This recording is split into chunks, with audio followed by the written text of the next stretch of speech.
In this video I'm going to show you how to tear down a Plettenberg BigMaxximum electric motor.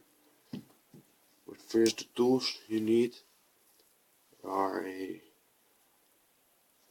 Phillips wan't screwdriver, a pair of pliers or vice grips, which you prefer, and a 2.5mm hex driver.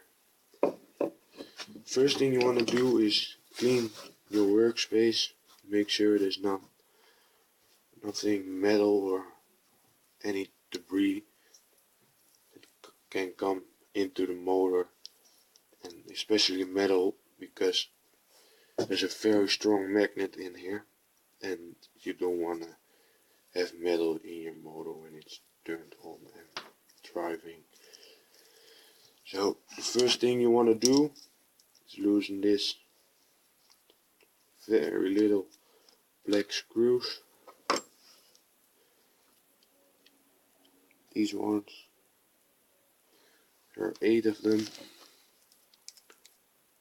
4 on the blue outer assembly and 4 on the motor itself.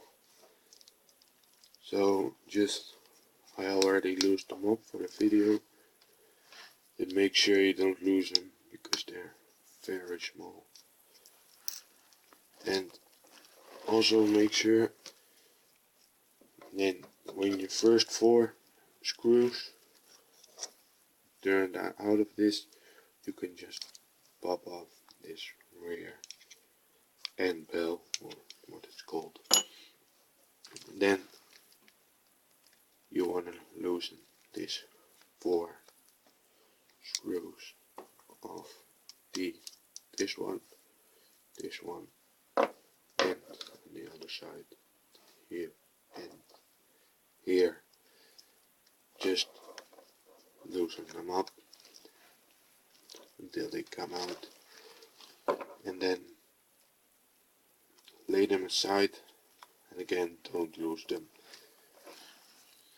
So when they're fully tightened, these screws, you want to make sure you set a lot of pressure into the screw with your screwdriver, so you're not turning these heads broken, because I had that a couple times. I have to use a Dremel to grind the little notch in it, and then with a flat screwdriver like this one, turn them out.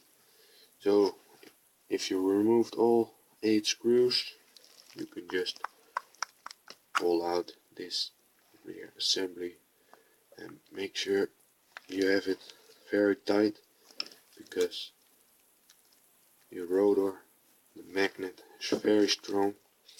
You don't want to have it slapped in again into the housing, because the bearing in the front is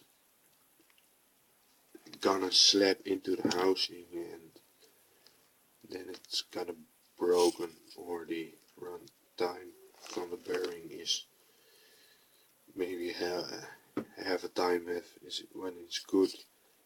So, and this is why you want to make sure you don't have any metal small parts lying here around, because it's very strong. Use it, and so strong. It is so strong. So now you want to, if you totally want to disassemble it or remove the bearings,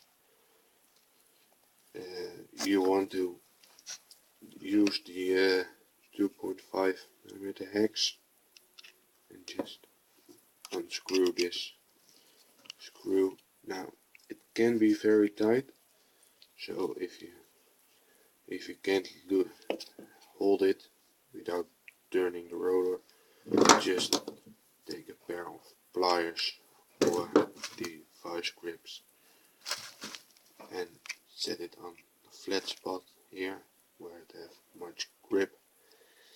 just turn this one out. I already loosened it, so I can just unscrew it. And I have,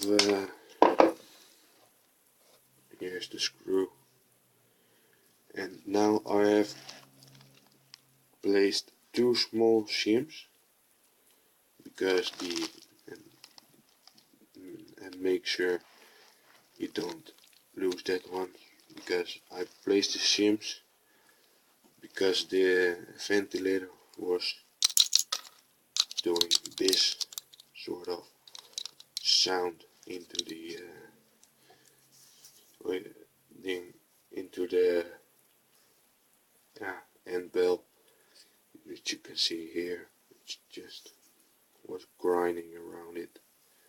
So I've placed 2 shims.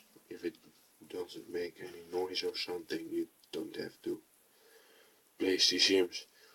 Make sure your bearings are good, not grinding or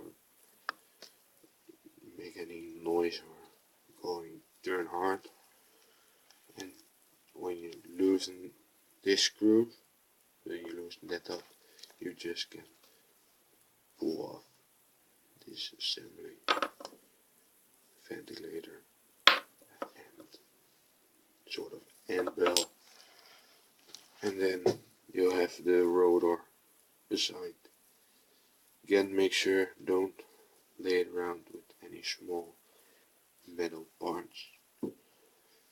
And then just there you have it, your motor completely dialed down. The